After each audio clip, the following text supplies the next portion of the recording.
احتمالا پدر مادرت با این حرف من حال نکنن. اگه 26 سالته و هنوز پیش اینا زندگی میکنی، حواست به این دو مورد باشه. یک، اگه دست پدر مادرت خالیه، احتیاج به پول دارن، لازم نیست جنابالی دست به هر کاری بزنی که خرج خونه رو بدی. احساسی عمل نکن. اکثر جوونا تو همین نقطه نابود شدن. میری اسنپ، نمیدونم میری شاگردی میکنی، بساط میکنی، دست فروشی میکنی، نشه به خاطر 2000 پول زمانت به هدر بره.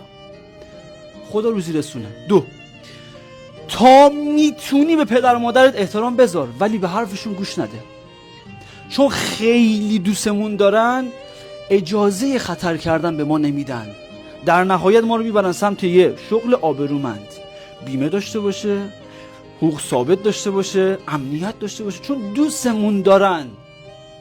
چیزایی بهت میگم که لازمه تو این سن بشنوی. اگه به دردت میخوره پیج داشته باش.